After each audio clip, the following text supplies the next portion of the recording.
Hi everyone, happy weekend. It's Saturday. I've just finished, or I finished a little while ago, grading everyone's weekly responses and primary source discussions, and I'm just here to give you a little bit of feedback on those to help you continue to improve week by week in both interpreting primary sources, which I'll talk about first, our primary source discussion, and then in our weekly responses, I'll talk a little bit about those as well. So let's start with the primary source.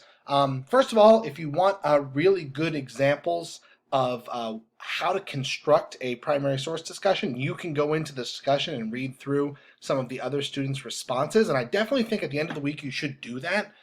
You should go back through kind of all the other students' responses and see how their ideas mesh and differ with yours. But in particular, Miss Lizardi, Miss Ori this week really did, and Miss Mosley really did an excellent job in talking about the differences and similarities between our two paintings. So I'm going to talk a little bit about kind of what I wanted to see from these and how we can use them to continue our discussion about the construction of race in the New World.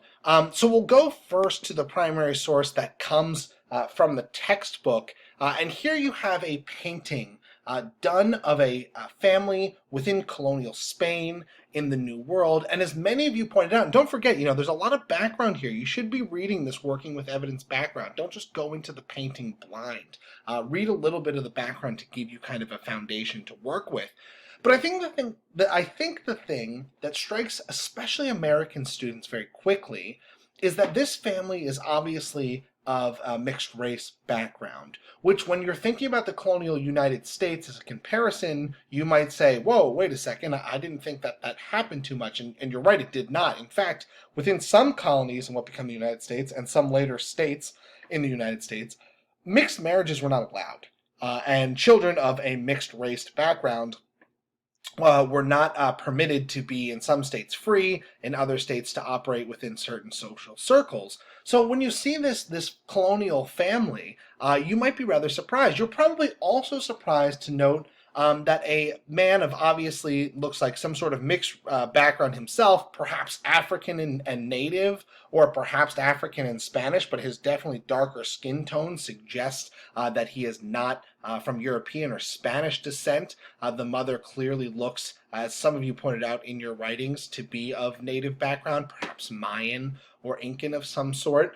But they seem to be people of higher class, well-to-do individuals, and you can tell this from the clothing that they wear, and also the fact that they're having their portrait painted at all. I mean, to have your portrait painted in the 18th century was not something that just happened to common folk. In fact, this was something that was really reserved for not just, the middle class, but the upper class were the people who had their portraits painted. So to be wearing these fine clothing and to have your portrait painted suggests that this family was of a well-to-do background, probably an elite background.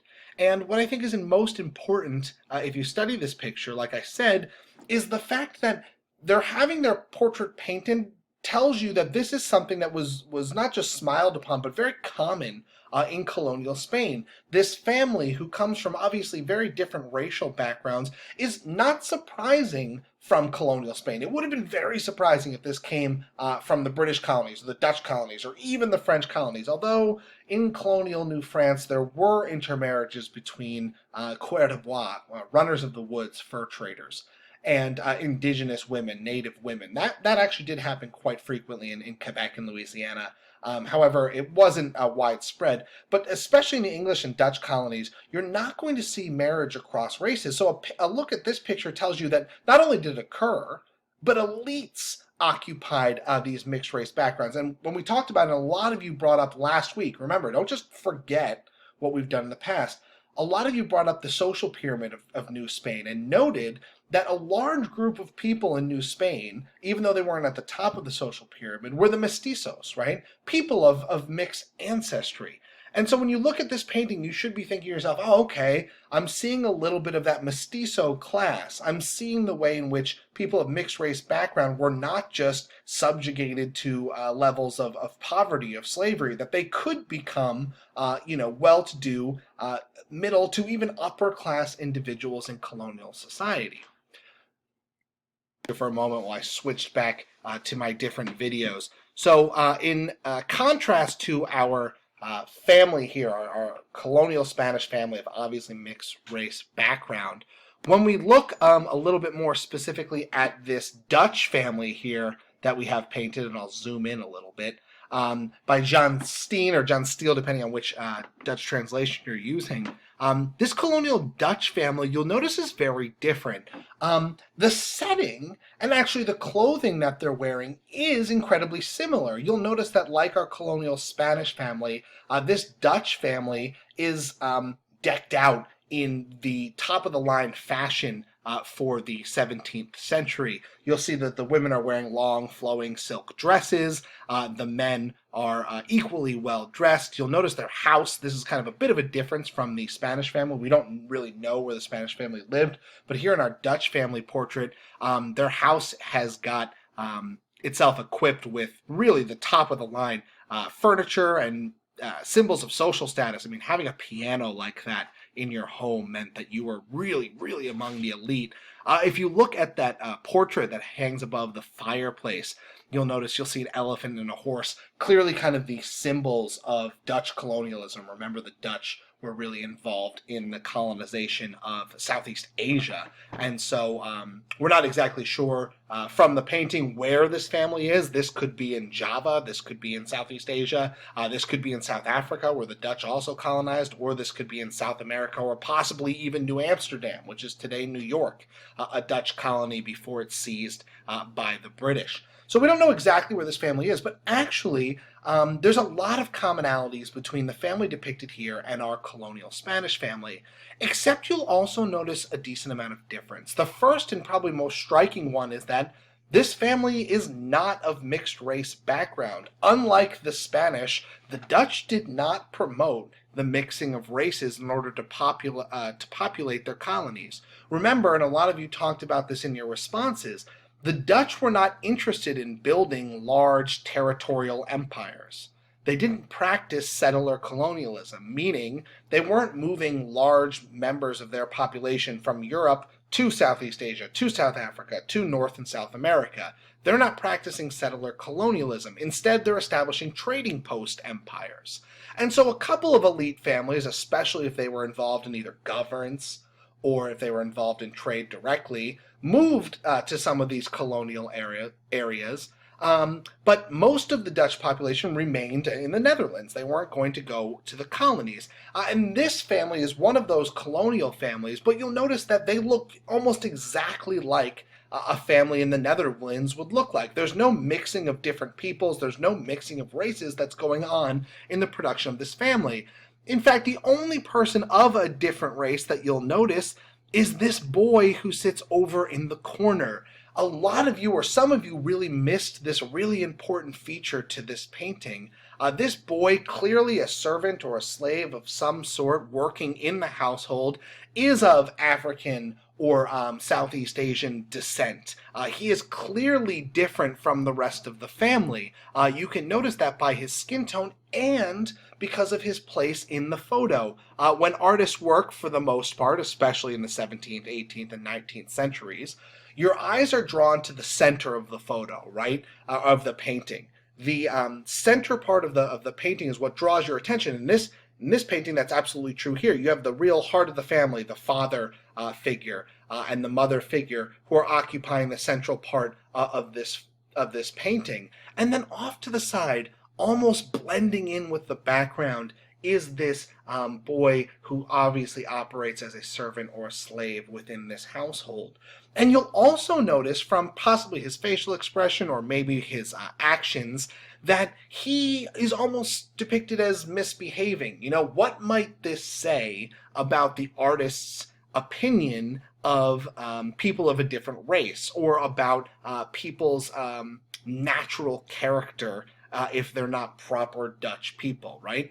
Think about the subtleties that are wrapped up in this painting. And I think when you really see this character here as inherently very different from the family we have depicted in our New Spain painting of mixed race background, you'll see a little bit of what I mean about the social construction of race. In colonial New Spain, the idea of race and racial difference was much different than it was in the colonial Dutch territories. And importantly, race was more fluid in colonial Spain. There was less emphasis placed on racial difference. This painting by John Steen really demonstrates to us how important race was when establishing difference in the colonial Dutch territories. The servant boy, clearly of African descent, clearly depicted as almost blending in with the background, right? His place is in the home, and therefore he almost blends in with this background, is wearing dark clothing, seems to be misbehaving, is off to a corner, demonstrating to us how important his race and how important his subjugation within the family was to his place in colonial Dutch society. And I think when you really see that difference, that racial construction and how it can be constructed differently becomes apparent. Now, for your weekly responses, I haven't posted the sample responses yet. I've sent out requests to 2 students, so I'm waiting to hear from them. But I want to give you 2 examples of weekly responses that were done really well. You'll notice that they're very, very different. One of them answers the question about the real long-term ramifications of slavery by talking a bit about artwork and how you could notice a very clear difference between Roman artwork about slavery and kind of New World artwork about slavery, and how the New World artwork concerning slavery paid attention to race, whereas the old world slavery, right, that is before the transatlantic process, didn't pay any attention to race because slavery had nothing to do with race in ancient Rome. And so this student gives a really interesting response that has us think about the transatlantic slave trade, the creation of racial difference because of slavery, and then what its long-term ramifications are, the things we're seeing kind of today because of slavery. My second response focuses on that last part of the paper a little bit more. This student noted, drew from the textbook. I put a lot of comments on people's responses. Don't neglect the textbook, right? You want to back up. I asked for your opinion in this response, and I definitely wanted to hear it. I got a lot of really interesting responses, but you have to back up your thoughts with facts, with evidence, with a demonstration that you engage the weekly material. So the second student response works a little bit differently. Rather than talk about kind of this independent research they did into artwork about slavery, they give some really hard facts from the textbook. This many Africans were taken from Africa, transported across the Atlantic, became enslaved in both North and Central and South America, and then uses that construction of slavery to say the thing that had to happen in order to justify keeping people in bondage, Europeans had to create the idea that Africans were somehow unfit for freedom and fit only for subjugation and for slavery. And the student goes on to say, as many of you do, that the long-term ramifications of this justification still exist, right? Slavery may have been abolished, but especially we're looking at in paper number 1, which I'm going to post a video about shortly as well, even though abolition is going to be successful throughout North and South America, and slavery is going to be ended as a practice, it doesn't mean that those ideologies disappeared as well. Many abolitionists wanted an end to slavery, but did not believe in racial equality. They didn't believe that white people, European descent, and people of African descent could ever live together in harmony.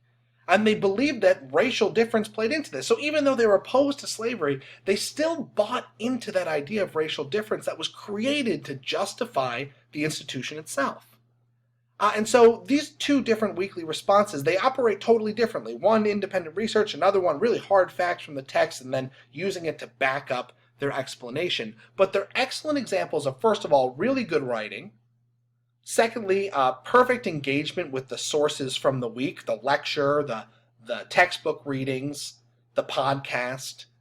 And third, they end their papers really bringing their point out and backing it up with evidence. And so I want to see a lot more of that in our week number 3 responses, which are looking at the Age of Revolutions and are looking a little bit more specifically at the Reign of Terror that occurred in France. And I ask you another opinion question. But remember, in order to really have a valid opinion, you have to back it up with evidence. And so when you're talking about the Reign of Terror, make sure to back it up with evidence. I look forward to reading those.